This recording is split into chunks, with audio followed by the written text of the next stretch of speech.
Vamos a iniciar con un ejemplo en el cual se pretende explicar cómo aplicar la metodología del proceso analítico jerárquico a la evaluación de un bien. En este caso, el sujeto sería concretamente una vivienda. Pongo este ejemplo, digamos, de manera general para visualizar cómo se aplicaría el modelo. Lo primero que tendríamos que hacer es identificar los criterios con los cuales queremos justificar el valor de la vivienda. Esos criterios serán nuestras variables con las cuales justifiquemos el valor que vamos a obtener. Pongo algunos ejemplos de criterios que pudieran justificar el valor de una vivienda. Por ejemplo, la antigüedad de la vivienda, la ubicación dentro de la colonia o de la manzana donde se encuentre la vivienda, la ubicación dentro de la manzana, la calidad de la construcción, la zona, los metros cuadrados de construcción, los metros cuadrados de terreno, por poner algunos ejemplos de criterios que pueden justificar el valor de una vivienda. Esos criterios, cada uno de esos criterios, tenemos que identificar el cómo los vamos a medir. Es decir, si vamos a utilizar valores cuantitativos o valores cualitativos, valores numéricos o cualidades. ¿Cómo los vamos a medir? Y entonces definimos la forma en que vamos a medir cada uno de los criterios. La antigüedad pues la estaríamos midiendo en años. La ubicación pues pudiéramos tener algunas cualidades de ubicación, como puede ser si tiene un frente, dos frentes, si es una cabecera de manzana, si está frente a un área verde, si es una vivienda que está aislada completamente, si está en una esquina, por ejemplo. La calidad de construcción la podemos medir como una calidad media, una calidad económica, residencial, precaria, semilujo. La zona también podríamos medirla como una zona céntrica, que está cerca del centro, una zona intermedia o zonas periféricas.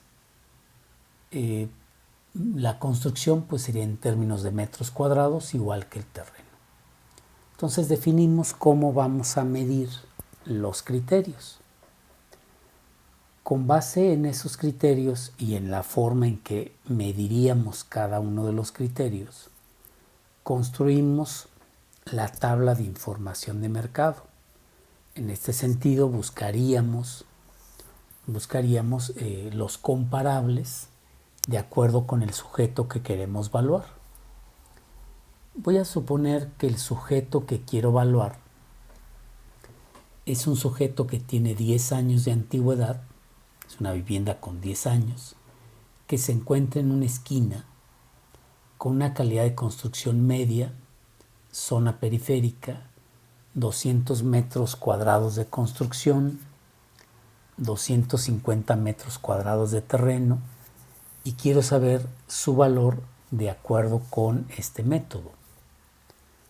Y para ello pues indago el mercado, busco comparables.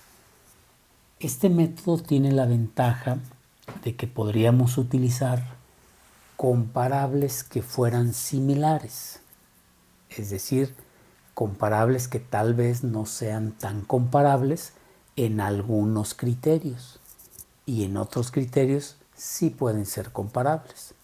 Es una de las ventajas del método, que puedes utilizar comparables que tal vez no sean comparables con base en un criterio, pero con base en otro criterio puede ser muy comparable.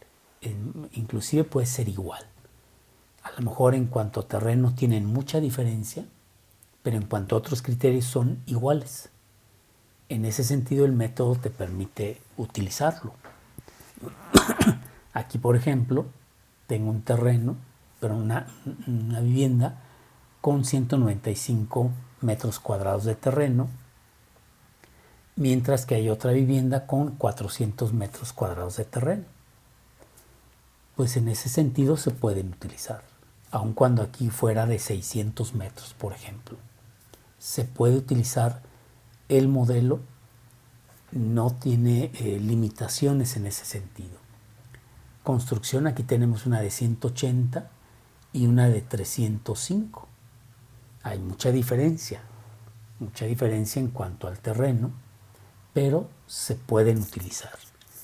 Esa es una de las ventajas del método, que puedes utilizar comparables que en algunos criterios no sean tan comparables.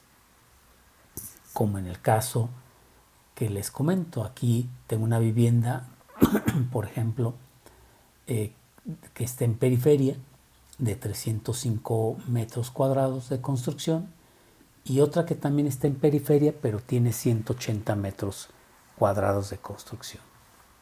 Puedo utilizarlos. ¿Sí? En este método sí puedo utilizarlos. Bien. El método consiste en 3 grandes etapas. La primera etapa se le conoce como el análisis de los criterios. Esa es la etapa número 1, análisis de criterios. Etapa 1, análisis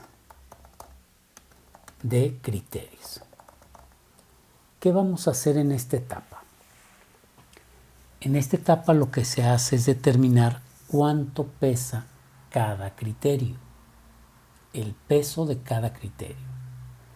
Muy similar al ejemplo que hicimos en el video pasado, en el cual explicábamos cómo construir la matriz de criterios, cómo determinar si era consistente esa matriz y cuál era su vector propio que nos definía el peso de cada criterio.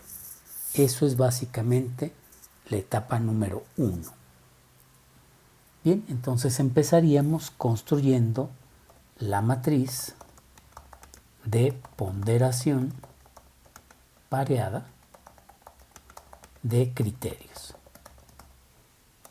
Matriz de ponderación pareada de criterios, en donde estaríamos trabajando con estos 6 criterios, los copio, los pego y los transponemos.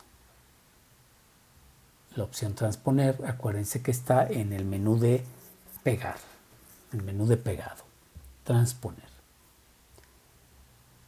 La matriz, ahí la tenemos, diagonal principal sería un 1. Voy a centrar la información para alinearlos y poder visualizar mejor la matriz. Bien, lo que sigue ahora es empezar a ponderar. ¿Qué criterio impacta más sobre el valor de la vivienda? Entonces es importante tener en mente la escala de Saty, porque es con la que vamos a trabajar. La escala de Saty pues es la que nos va a permitir identificar el peso. Voy a ubicar por aquí la matriz, perdón, la escala, para tenerla visible, y de este lado tendremos el Excel para ir visualizando. Bien, creo que ahí podemos tener las ventanas. Voy a quitarle la cinta y vamos a construir la matriz. Bien, empezamos. ¿Qué nos sería más importante o más, qué impacta más sobre el valor de la vivienda? ¿La antigüedad o la ubicación? Ahí tendríamos que tener conocimiento de la vivienda, conocimiento del lugar, conocimiento de las condiciones urbanas, en fin, tendríamos que conocer bien el objeto que queremos evaluar. Aquí yo voy a poner algunas ponderaciones considerando que esas fueran las que aplican para esta vivienda. Entonces, antigüedad contra ubicación, pues a lo mejor para mí impacta más la antigüedad que la ubicación en una métrica poquito más que superior, pero no mucho. Por ejemplo, 6. Es poco más que superior, pero no mucho. Estoy dando una ponderación de 6 a favor de la antigüedad. Antigüedad contra calidad. Antigüedad contra calidad. Pues a lo mejor me importa más la antigüedad, prefiero una vivienda más nueva que la calidad de la construcción y digamos que es superior. Antigüedad o zona. Bueno, de una vivienda me va a interesar más la zona, que esté a lo mejor zona céntrica, zona intermedia, tal vez me interese más eso que la antigüedad en sí de la vivienda. Entonces aquí la métrica que pudiera utilizar es, por ejemplo, superiormente. La zona me interesa superiormente más que la antigüedad. Entonces pondríamos un quinto. ¿Por qué un quinto? Porque me interesa más la columna que el renglón. Acá fueron enteros porque me interesaba más el renglón. Pero aquí no me interesa más el renglón, me interesa más la columna. Por eso ponemos un quinto. Bien, ahora contrastamos la antigüedad contra los metros cuadrados de construcción. Pues a lo mejor me interesa más la construcción. Entonces, digamos que me interesa más o visualizo que impactaría más la construcción que la antigüedad ligeramente. Y ligeramente es 3. Pondríamos un tercio. Antigüedad o terreno. Pues a lo mejor impacta más la antigüedad que el terreno ligeramente. Y ligeramente es 3. Estos pesos, cada quien con su experiencia, su grado de expertise y conocimiento del inmueble, pueden darle esa métrica. Pueden o no coincidir conmigo, ya cada uno de ustedes le podrá dar la métrica a estos criterios con los cuales queremos justificar el valor del inmueble. Ubicación contra calidad de la construcción. Pues son muy parecidos, o sea, impactan muy similarmente y le voy a poner el valor, digamos, de poco menos que ligero. Poco menos que ligero y a favor de la calidad. Impacta para mí más la calidad que la ubicación en cuanto al valor. Entonces le pondría, por ejemplo, un medio. Con eso estoy diciendo que casi son iguales, pero me inclino por la calidad. Luego tendríamos la ubicación contra la zona. Pues le voy más a la zona en una ponderación, pues digamos la más alta. Por lo tanto le pondría un décimo, un poco más que extremo, ¿sí? Es la más alta, prefiero la zona con relación a la ubicación. Ubicación contra metros cuadrados de construcción. Pues a lo mejor ahí la construcción también es un dato importante y prefiero la construcción que la ubicación en una casi superior, casi extremo. Casi extremo pues sería entre 7 y 9. Por ejemplo, un octavo. Bien. Ahora nos vamos al siguiente criterio, que es la ubicación contra terreno. Y pues creo que impactaría más el terreno que la ubicación, y pondré poco más que ligero, es decir, un cuarto, poco más que ligero. Seguimos. Calidad contra zona. Definitivamente preferiría la zona que la calidad, digamos, extremadamente. Entonces sería el valor 1/9. 1/9, pues aquí nos dice que es extremadamente y le pongo 1/9 porque prefiero la columna al renglón. Bien. Calidad contra los metros cuadrados de construcción. Prefiero la construcción, creo que impacta más la construcción que la calidad, y la voy a poner con un nivel superior, muy superior, muy superior. Un séptimo. Un séptimo es la cualidad muy superior. Seguimos con calidad terreno. Prefiero terreno que la calidad, o veo que impacta más en el valor los metros cuadrados de terreno que la calidad, pero muy, muy ligero, ligeramente. Y ligeramente sería un valor de 3. Le pongo 1/3 porque prefiero la columna. Bien. Ahora nos vamos a la zona contra la construcción. Pues sigo prefiriendo la zona, creo que es más impactante la zona que la construcción, pero ligeramente. Y en cuanto al terreno, pues si es una métrica un poco más alta, de la zona al terreno, pues tiene mayor relevancia el terreno. Voy a ponerle un 6. Casi muy superior. De la construcción hacia el terreno, voy a ponerle un valor de casi superior, un 4. Muy bien.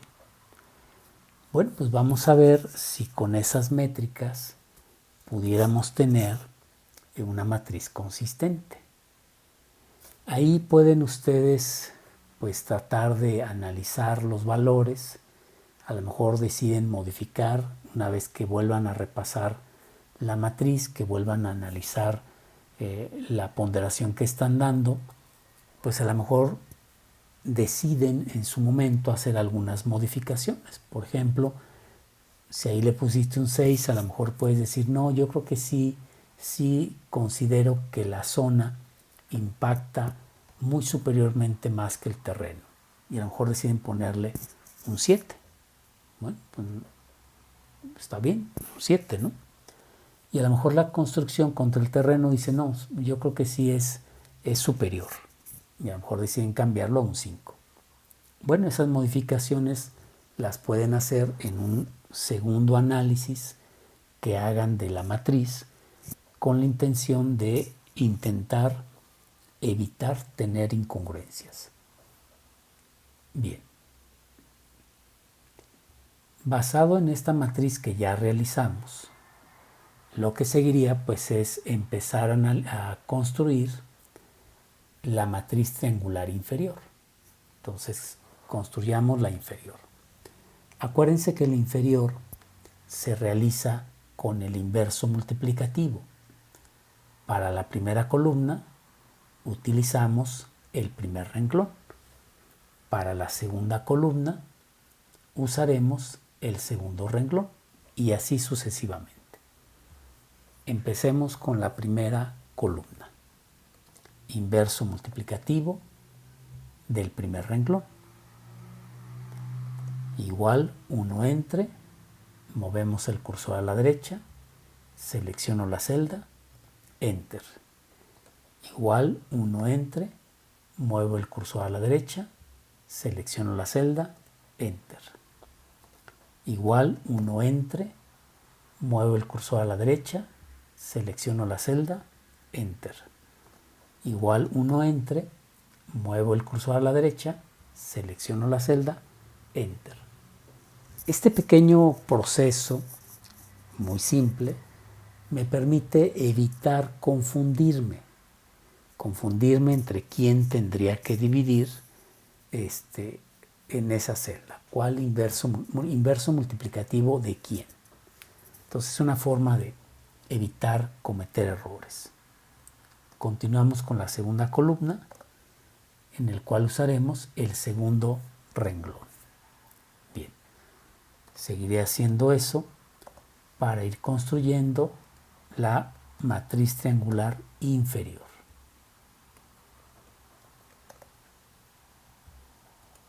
Bien, ahí terminé la segunda columna. Me paso a la tercera columna con el tercer renglón.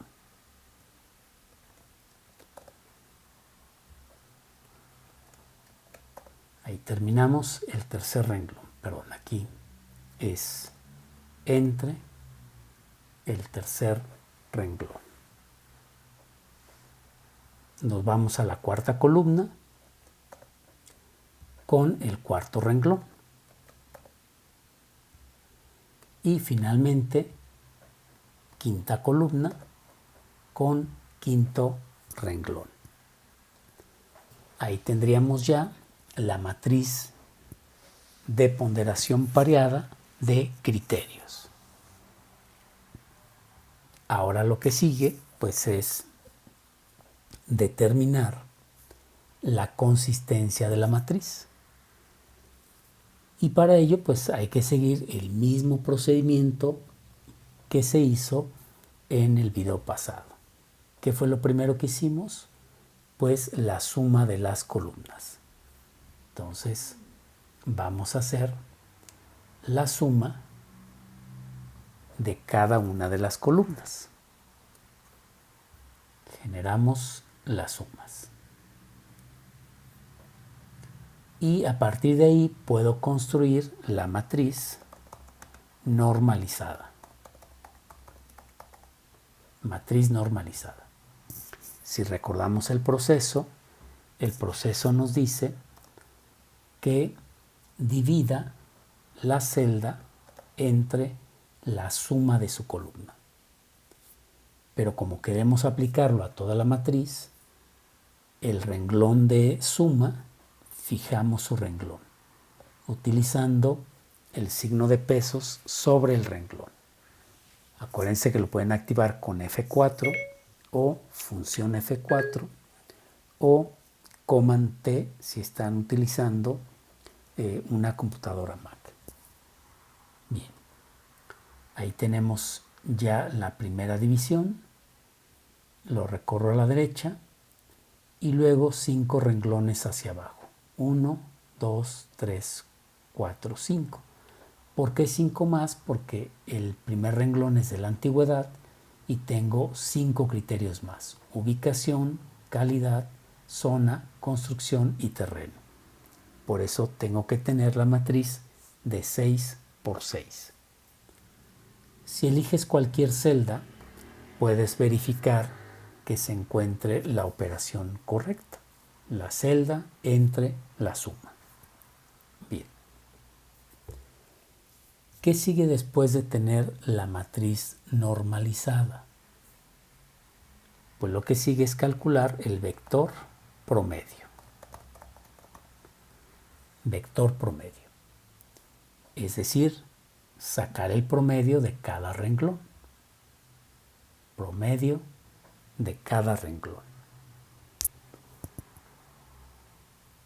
Esto nos da el vector promedio. Una vez que tenemos el vector promedio, ahora vamos a calcular el vector total. Este vector total se calcula a través de una multiplicación.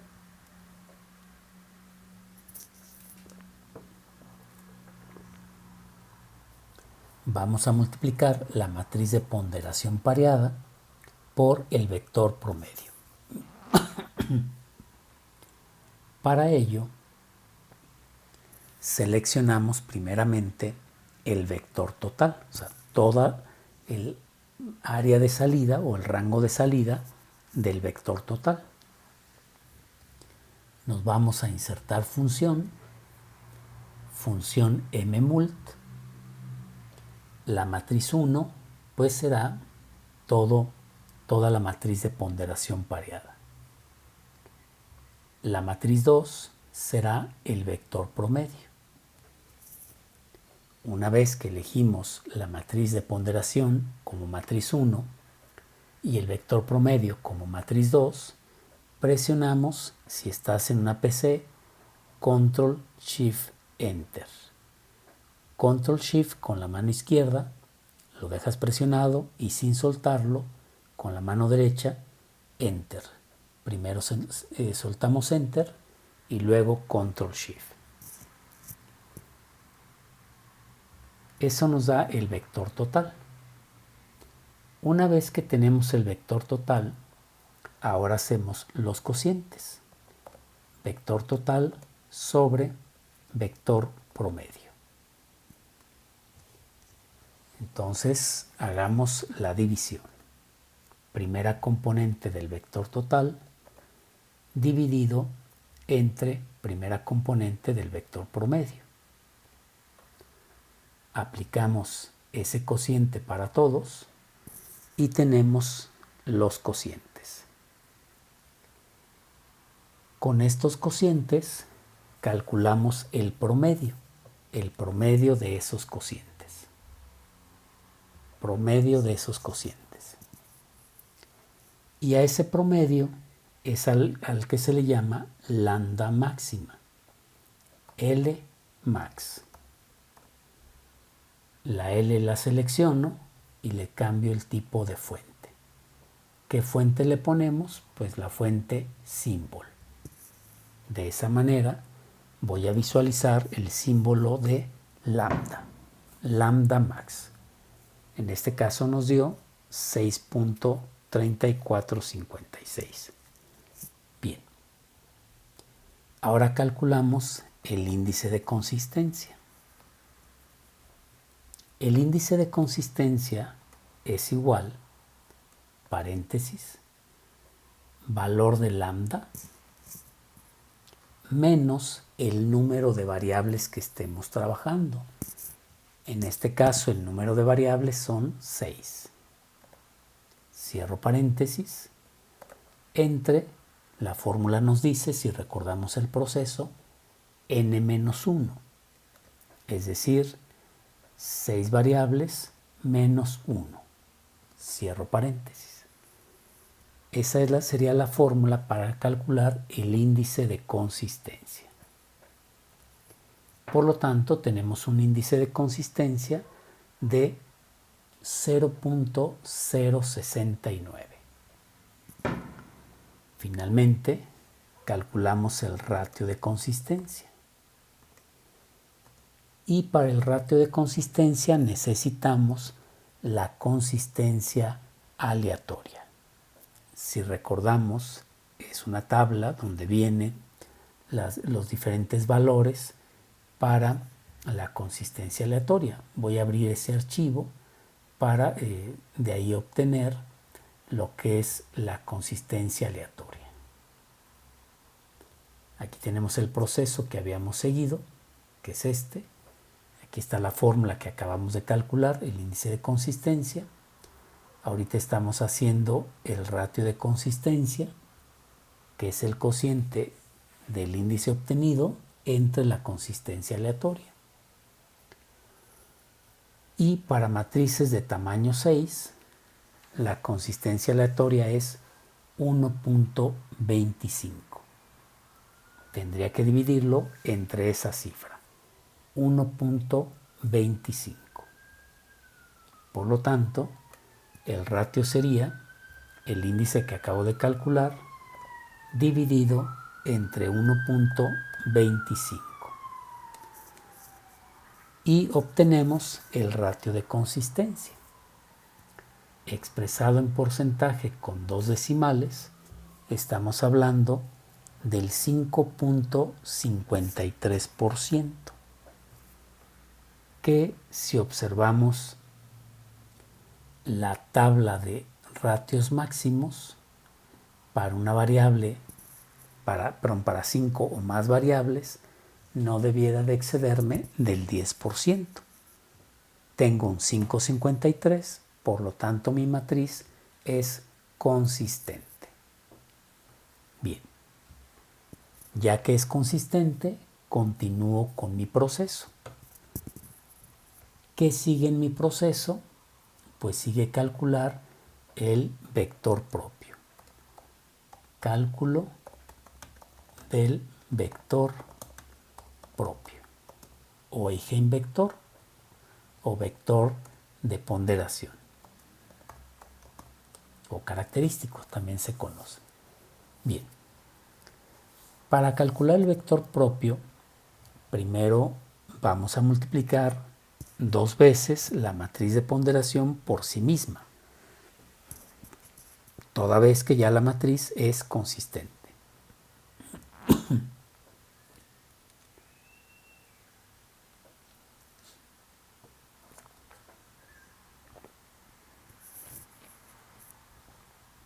Señalamos un espacio de 6 por 6 porque la matriz es de 6 por 6.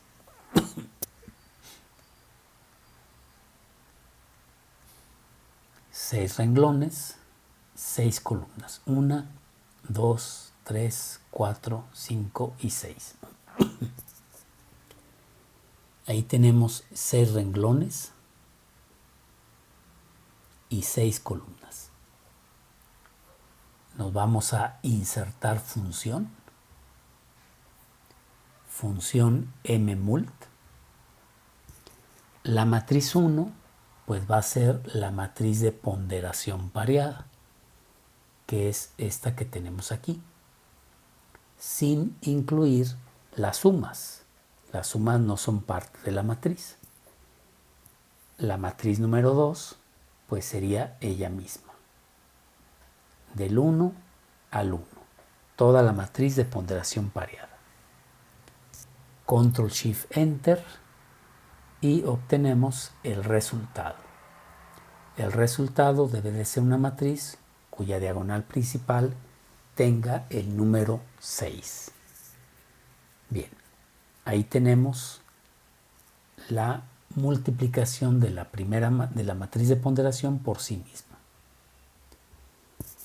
Luego, si recuerdan el proceso, aquí está nuestro proceso, acabamos de multiplicar, ahora tenemos que sumar los renglones de la matriz.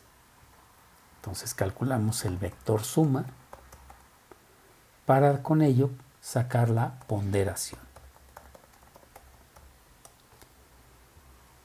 Hacemos la suma del renglón y lo aplicamos a los demás renglones.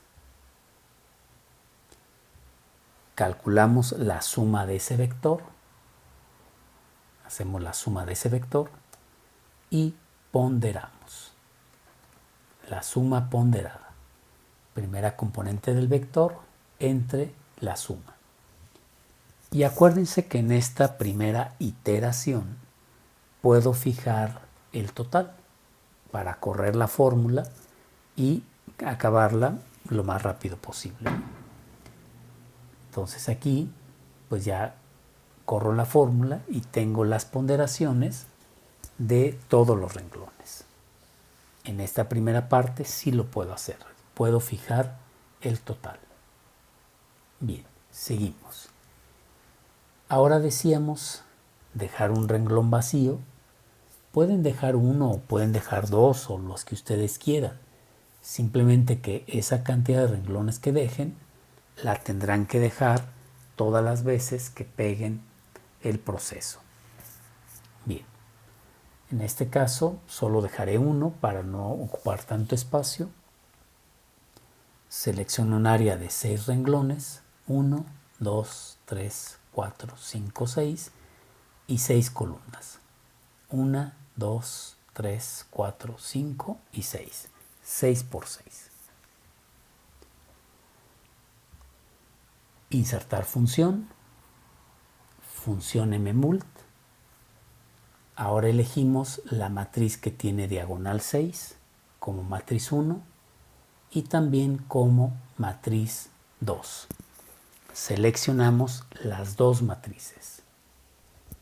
Control Shift Enter y tendríamos el resultado, la multiplicación de las matrices. Vector suma, calculamos la suma de cada renglón,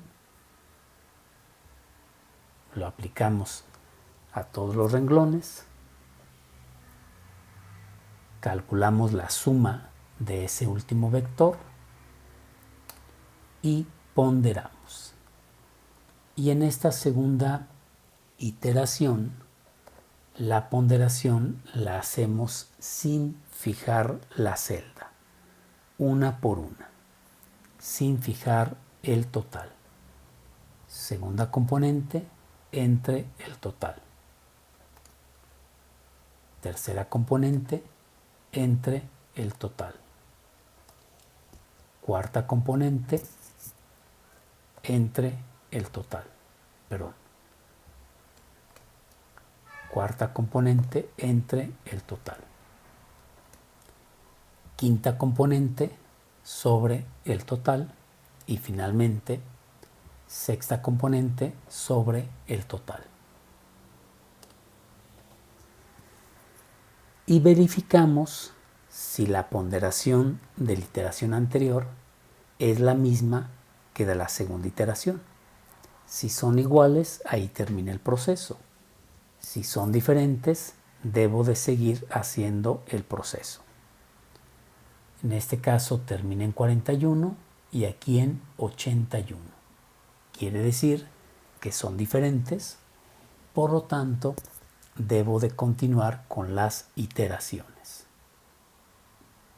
Selecciono todo el proceso último que hemos hecho, la segunda iteración,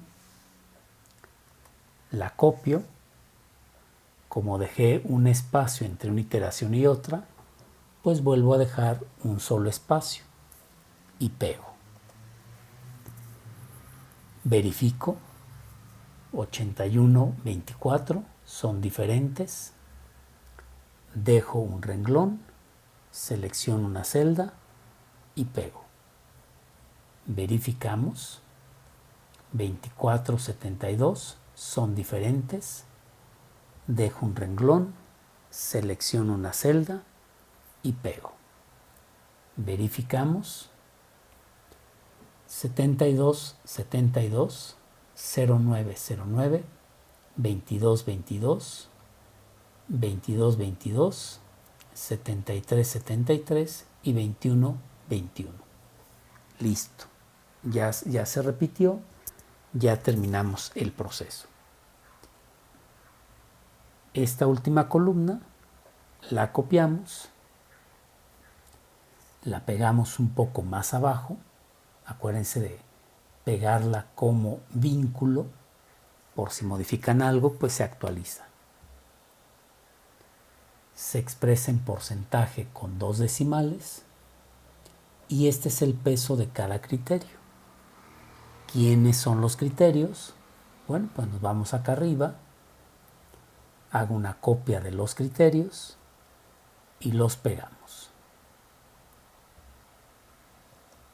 Bien, estos son los criterios y esta es la ponderación. Quiere decir que la zona está impactando en el valor en un 47.38%. La construcción, la cuarta parte, 25.79. La antigüedad en un 13.61. El terreno, 7%, 7.04. La calidad de la construcción, casi 4, 3.59. Y la ubicación solo en un 2.58%. Si esos pesos no me fuesen a esta altura congruentes con mi experiencia, con mi forma de visualizar como evaluador, pues entonces tendría que recurrir a revisar la matriz, la triangular superior, a revisar los valores que estuve colocando en la matriz triangular superior y actualizar esa matriz. Aquí no puedo pensar en que le quiero bajar un punto o dejarlo en 30% a la zona moviendo un solo dato en la matriz. No, o sea, realmente no es así. Si por ejemplo tú aquí decides ponerle un 4 en lugar de un 5, bueno, se va a actualizar toda porque está vinculada. Ahí le puse un 4, actualizo,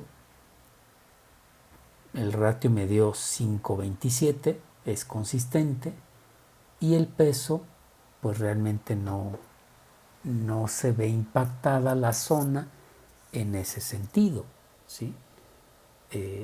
Voy a escribirlo aquí, nos dio 47.51. Si regreso el dato, aquí teníamos un 5, y verifico el valor, pues ligeramente sufrió un cambio nada más, de 47.38 a 47.35. Perdón, 51, de 47.51, 47.38. Entonces no hay así un impacto tan fuerte con solo mover una celda. Claro, si la afecto fuertemente a la celda, que de un 3 le pongo un 9, pues obviamente va a haber mucha alteración, ¿no? Mucho movimiento. Si, digamos, en lugar de ponerle aquí un 3 le pongo un 9, pues sí se verá cambios significativos. Bien, y bueno, también habría que validar si sigue siendo consistente al alterar uno de los valores. Quiere decir que en este método no es tan fácil modificar los porcentajes. No es así tan simple en mover solo un dato y ya con eso me da el resultado que yo quisiera. No, aquí tengo que analizar las comparaciones por pares, ir teniendo conciencia sobre la comparación y el peso que le estoy dando para que el resultado sea más congruente a mi experiencia, mi expertise o el conocimiento que tengo, sea un poco más acorde a los resultados. No es un método a contentillo, es un método que da un resultado basado en el análisis de comparación por pares. Bien, hasta aquí termina la etapa 1. Esta es la etapa 1. Voy a resaltar los criterios para ubicarlos fácilmente. Esa es la etapa 1. ¿Qué sigue? Pues sigue la etapa más extensa, que es la etapa número 2, referente al análisis de los comparables en función de cada criterio. Para ello voy a usar otra hoja. A esta hoja le voy a llamar etapa 1 o criterios. Criterios. Ahí lo que tengo es la ponderación de los criterios. La etapa 2, si recordamos el archivo que se mostró en el video pasado, la etapa 2, su procedimiento depende del tipo de criterio que tengamos. Si tengo un criterio cualitativo, tengo que hacer la matriz de ponderación, el ratio y el vector, es decir, lo mismo que hice ahorita. Si tengo un criterio directo, pues simplemente sumo y pondero. Si tengo un criterio indirecto, pues entonces ahí sí tendría que hacer primero la conversión a directo a través de un criterio contrario o de un inverso multiplicativo, luego sumar y ponderar. Entonces, según el criterio, será lo que tenga que hacer. Bien. ¿Cuál es el primer criterio?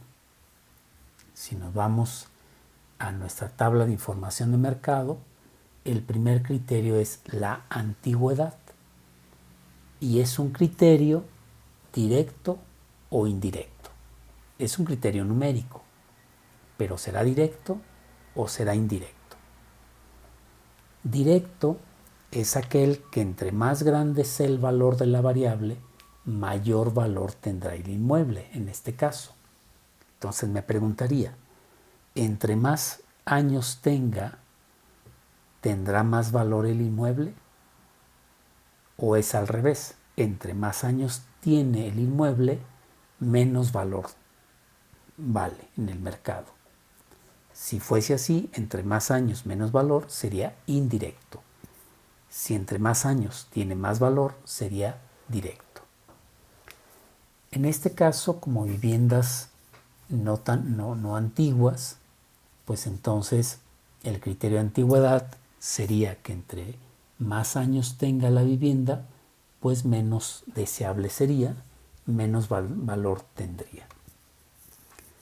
Por lo tanto, sería un criterio indirecto. Entonces, en otra hoja vamos a ponerle como encabezado etapa 2. ¿Cómo se llama la etapa? Análisis de los comparables en función de cada criterio. Ese es el nombre de la etapa 2. Análisis de los comparables en función de cada criterio. Y empezamos con el primer criterio. Entonces haríamos el análisis de los comparables en función del criterio, en este caso antigüedad, que es nuestro primer criterio. Como es un criterio indirecto, tendremos que transformarlo a criterio directo. La forma de hacer este proceso es el siguiente. De la tabla de información voy a hacer una copia de los rótulos de comparables y de la antigüedad. Copio y pegamos. Ahí tenemos los comparables y tenemos la antigüedad. Ahora lo voy a convertir en, dado que es indirecto, lo voy a convertir en directo. ¿Cómo lo convierto en directo? Pues lo que tengo que hacer es utilizar el inverso multiplicativo o el criterio contrario. El inverso multiplicativo pues sería 1 entre el 8. Ese es el inverso multiplicativo. Si no quisiera usar el inverso multiplicativo, usaría el criterio contrario. El criterio contrario se utiliza cuando existe un criterio contrario. No todos los criterios poseen un criterio contrario. En este caso podría irme yo por la vida útil remanente. La vida útil remanente pues requiere de la vida útil del inmueble y también requiere de la antigüedad del inmueble y de una base de vida útil. Por ejemplo, si pensamos en viviendas con una base de 60 años, pues entonces la vida útil remanente sería 60 años menos la antigüedad. Esa sería la fórmula, por ejemplo. Si no conozco la base de vida útil, pues utilizo el inverso multiplicativo, que sería la opción para cuando no conocemos la vida útil de una maquinaria o de una vivienda en particular, ¿no? Sobre todo en maquinarias que a veces no conocemos la vida útil de algún activo, pues podemos usar el inverso multiplicativo. Bien, por ejemplo, si usara una base de 60 como criterio contrario, Pues entonces mi fórmula sería 60 años de vida menos la antigüedad. Eso nos daría 52 años de vida útil. Y eso lo puedo aplicar a todos.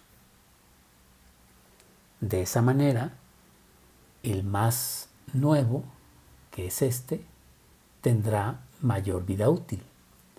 El más antiguo tendrá menos vida útil. Ahora esta variable es una variable directa. A mayor vida útil, mayor valor. A menor vida útil, menor valor. Ya se comporta en forma directamente proporcional. Si ya es directo, hacemos la suma y ponderamos. Suma ponderada. Vida útil remanente entre la suma. Fijamos la celda de la suma para poder aplicarla a los demás comparables. Y ahí tendríamos el peso de cada comparable en función de la antigüedad. ¿Cuánto pesa cada criterio en términos de la antigüedad? Lo expreso en porcentaje con 2 decimales. El mayor peso lo tendría el comparable, en este caso número 2, con un 15.41. Es el más nuevo, por lo tanto es el que tiene mayor vida útil remanente.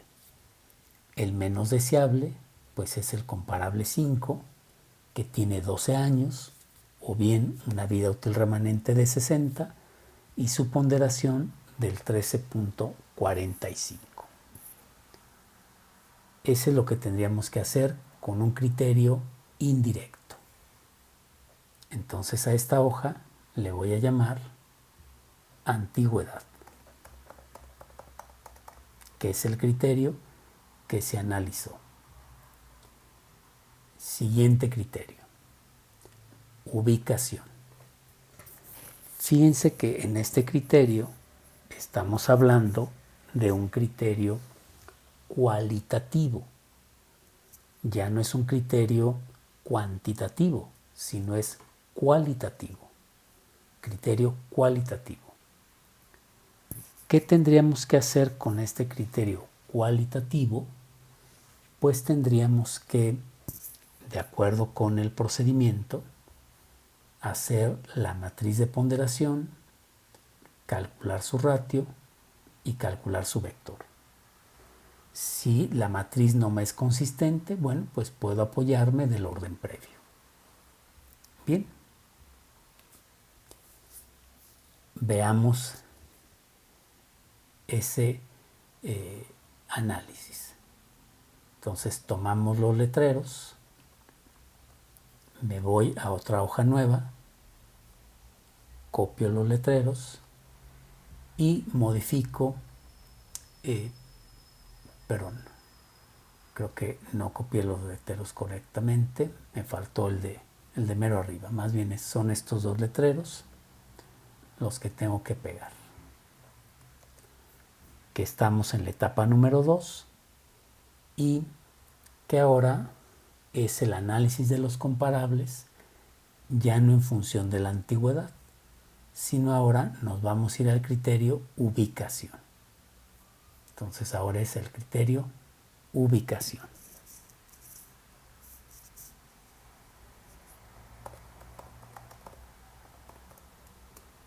Muy bien. Y para este criterio pues tengo que analizar el orden previo, si es que lo quiero trabajar con ese método o bien directamente construyendo la matriz. ¿Qué matriz voy a construir con el criterio ubicación? Pues voy a construir una matriz con los comparables. Con esos son los que tengo que construir la matriz, con los comparables. Entonces, para fines de identificación, pues voy a copiar la columna ubicación, pero también los comparables. Vamos a copiarlos y vamos a pegarlos para tener identificados los comparables y sus ubicaciones. Y con esto pues vamos a hacer la matriz. Vamos a construir la matriz. Entonces aquí le ponemos matriz de ponderación pareada de los comparables en función de la ubicación. En función de la ubicación. Y bueno, pues será una matriz un poquito extensa, pero pues bueno, vamos a construirla. Aquí están mis comparables, los pegamos y los transponemos. Esa es la matriz que tengo que llenar. Es una matriz ahora de 7 por 7. Es una matriz más grande. Bien. Diagonal principal 1.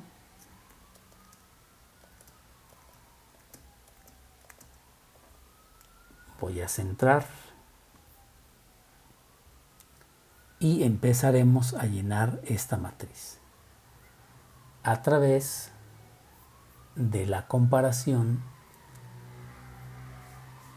de las diferentes ubicaciones.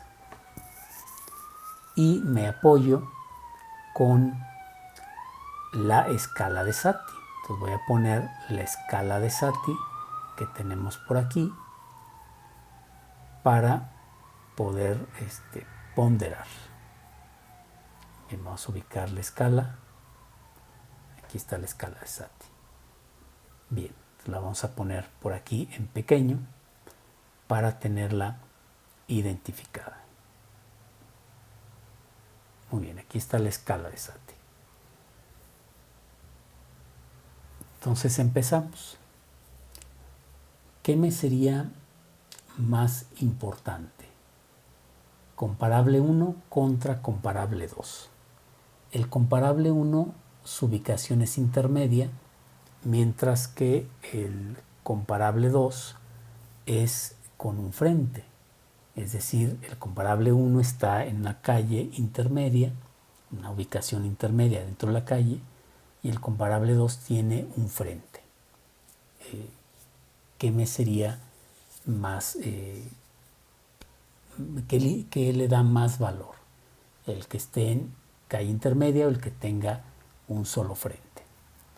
Bien, pues a lo mejor aquí le doy más peso al comparable 2 de un frente, y la ponderación que pudiera pensar es que son casi iguales, es decir, un medio, por ejemplo, un medio, casi iguales. Ahora comparable 1 contra comparable 3, estoy hablando de una ubicación intermedia contra un inmueble que tiene 3 frentes.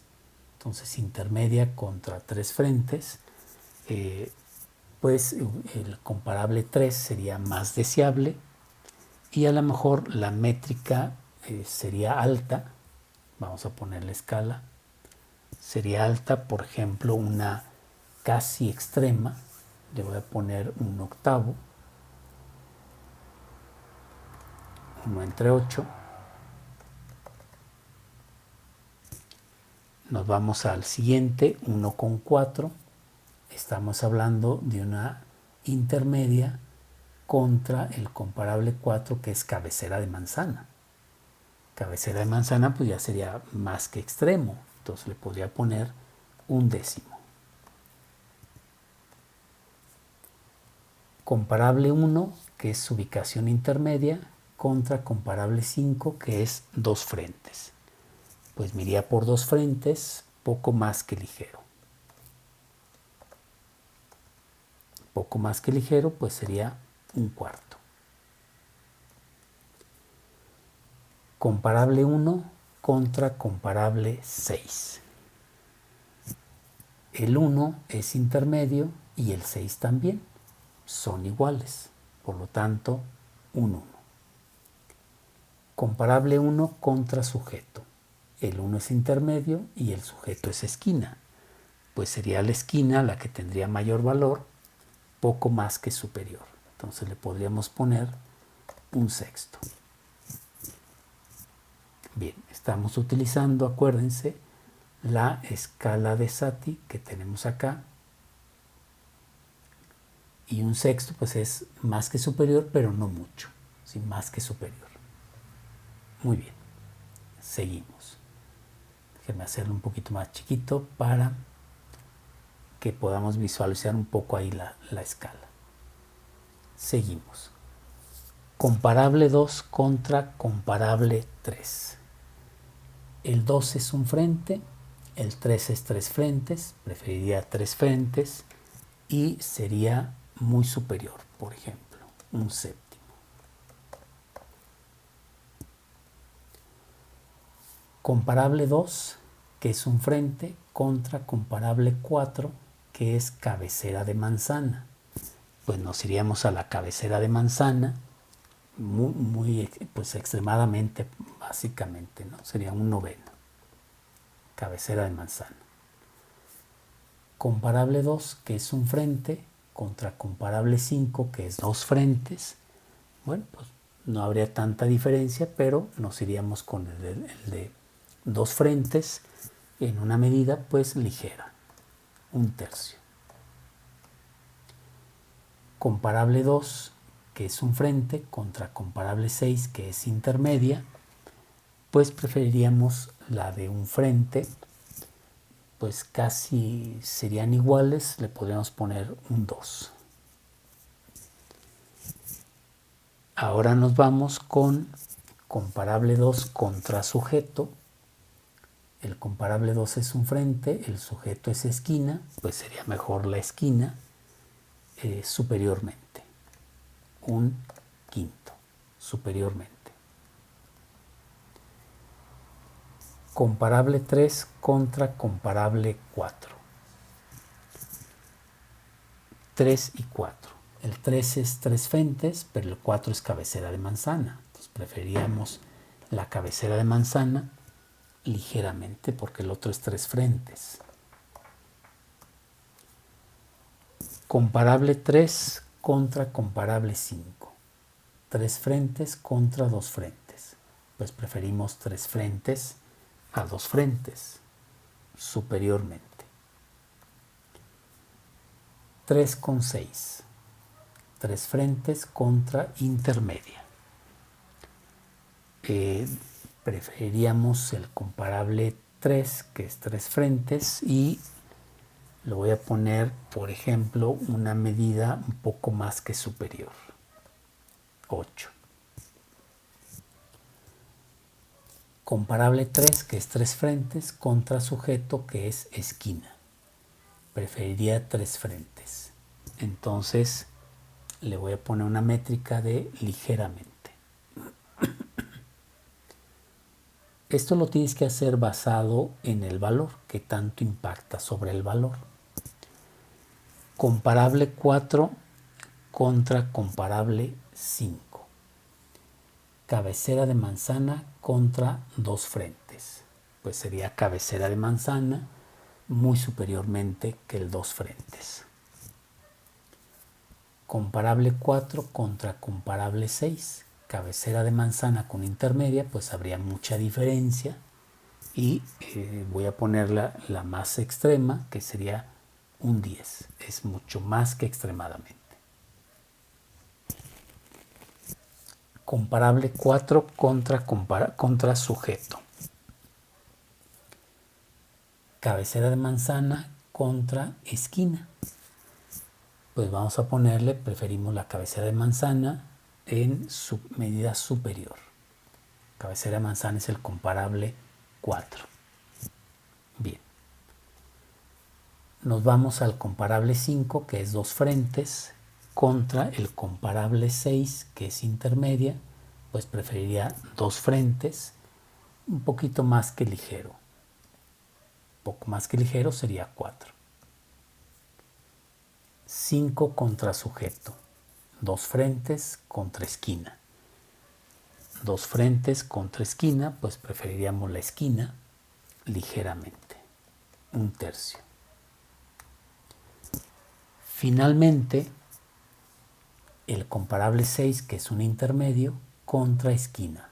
Preferíamos la esquina y le voy a poner poco más que superior, pero no mucho. Entonces, poco más que superior, pero no mucho, pues estaría aquí intermedio, que sería un sexto. Muy bien. Ya construí mi matriz. Probablemente no estemos de acuerdo, pero bueno, cada uno de nosotros podríamos utilizar nuestras ponderaciones. Bien. Triangular superior, construyo ahora la triangular inferior con el inverso multiplicativo. 1 entre esta celda y pues me voy a ir haciéndolo lo más rápido posible. Ya aprendimos la metodología para ir construyendo la triangular inferior. Aquí pues hay que hacerlo uno por uno, no hay otra opción más que hacerlo uno por uno. Ahí está la primera columna, nos vamos a la segunda columna utilizando el segundo renglón. Acuérdense de guiarse por el renglón para no perder la secuencia al momento de estar haciendo las divisiones. Es muy fácil perderse entre quién lo vas a dividir, sobre todo cuando son matrices grandes. Como en este caso, pues ya estamos hablando de una matriz de 7 por 7. Bien, vamos concluyendo la tercera columna. Ahí está la tercera columna. Perdón, aquí ya me equivoqué nuevamente. Estamos con la tercera columna, sería tercer renglón. Muy bien. Cuarta columna con cuarto renglón. Ahí concluimos el cuarto renglón, la cuarta columna. Quinta columna con quinto renglón. Y finalmente sexta columna con sexto renglón. Ahí tenemos nuestra matriz, la matriz triangular inferior. Bien, seguimos nuestro proceso. Hacemos la suma de cada columna, la aplicamos a todos y ahora nos vamos a la matriz normalizada. Matriz normalizada. Dijimos que era el cociente de la celda entre la suma y fijamos el renglón de la suma. Y eso lo aplicamos para todas las columnas y para todos los renglones. En este caso, como es una matriz de 7 por 7, pues la bajaré 6 lugares más. 1, 2, 3, 4, 5, 6 y 7. Perdón, 6 nada más. Si te pasas, pues te va a dar un renglón de puros unos. Listo, ya está la matriz normalizada. ¿Qué sigue? Pues el vector promedio. Vector promedio. Calculamos el promedio de cada renglón. Ahí está el promedio de cada renglón. Vector total. El vector total, acuérdense, primero seleccionamos rango de salida. Nos vamos a insertar función. Función mmult. Matriz 1, pues es la matriz de ponderación pareada. Matriz 2 es el vector promedio. Control Shift Enter y tenemos el vector total. Hacemos los cocientes del vector total sobre el vector promedio. Hacemos primera componente del vector total entre primera componente del vector promedio y lo aplicamos a todos los renglones. Luego sacamos el promedio de los cocientes y a eso le llamamos lambda max. Seleccionamos la letra L y le cambiamos a la fuente symbol. Calculamos el índice de consistencia, que en este caso sería paréntesis, valor de lambda menos el número de variables. En este caso el número de variables son 6 comparables más el sujeto, son 7. Entre 7 menos 1. Eso es lo que nos dice la fórmula. El índice de consistencia nos daría 0.063. Con él calculamos el ratio de consistencia. Pero para ello necesitamos la consistencia aleatoria. ¿Qué consistencia aleatoria tenemos para una matriz de tamaño 7? 1.35. Bien, entonces índice calculado entre 1.35. Y eso nos va a dar el ratio de consistencia. En este caso, 0.047. Expresado en porcentaje con 2 decimales. ¿Es o no consistente? Bueno, pues vamos a validarlo. Para matrices de tamaño mayor a 5, no debo de exceder del 10%. ¿Cuánto tenemos aquí? 4.72. Por lo tanto, es consistente. Si es consistente, continuamos con el vector, cálculo del vector propio.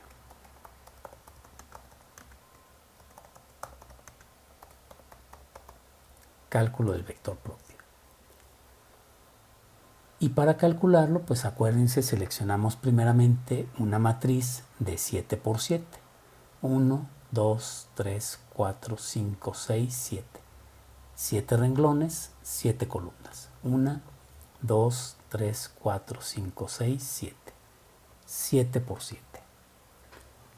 Nos vamos a insertar función. Función mmult. La matriz 1 sería la matriz de ponderación pareada. La matriz 2, la misma matriz. Control Shift Enter y obtenemos una matriz de diagonal 7, porque son 7 criterios. Hacemos la suma, el vector suma,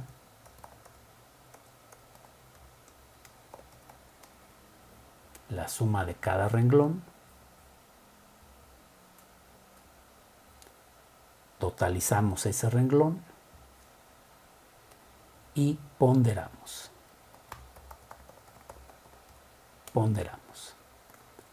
Se le conoce como la suma ponderada. Aquí sí podemos fijar, en la primera iteración podemos fijar el total para poder correr la fórmula en todos los renglones. Repetimos el proceso dejando un renglón vacío. Entonces seleccionamos 7 por 7. 1, 2, 3, 4, 5, 6, 7. 1, 2, 3, 4, 5, 6 y 7. Insertar función. Función mmult. Tomo la primera matriz de diagonal 7. O sea, esta última que hicimos, como matriz 1 y como matriz 2. Control Shift Enter y obtengo la matriz, que en este caso sería A cuarta. Ya llevaría multiplicado A por A, que me da A cuadrada, que sería esta de arriba, y A cuadrada por A cuadrada, que sería esta otra. Bien, hacemos la suma de cada renglón, totalizamos y ponderamos. Y acuérdense que la ponderación en esta segunda iteración tiene que hacerse una por una, sin fijar la celda. Este sí es un proceso un poquito tardado porque hay que estar calculando una por una. Ya casi terminamos. Una por una. Y finalmente, última celda con el total. Bien, ahí está la operación calculada con cada una de ellas. Verificamos 23, 41. Son diferentes. Copio el último proceso. Dejo, al igual que en la iteración anterior, un renglón vacío. Selecciono una sola celda y pego. Verifico. 41, 63. Son diferentes. Dejo un renglón vacío, selecciono una celda y pego. Validamos. 63, 44. Son diferentes. Dejo un renglón vacío, señalo una celda y pego. Validamos. 44, 44, 61, 61, 0606, 0606, 47, 44 y 19. Son iguales, termina el proceso. Selecciono esa última columna,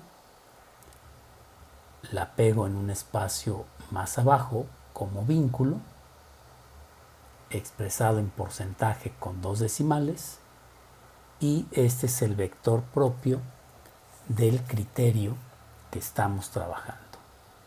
Copio los encabezados. Estos son mis encabezados.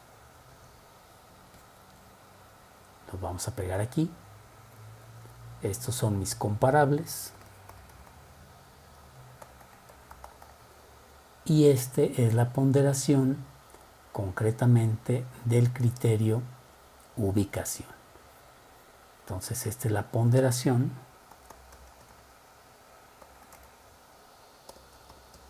de ubicación. Quiere decir que el comparable 4 es el que está en mejor ubicación, seguido del comparable 3, del comparable sujeto. O sea, aquí el sujeto no está mal posicionado, es la tercera posición. Comparable 5, comparable 2, y tenemos el comparable 1 y 6 con la menor ponderación. Bien, hasta aquí sería el análisis de un criterio cualitativo. Vean todo lo que hay que hacer para un criterio cualitativo. Seguiríamos con el siguiente criterio.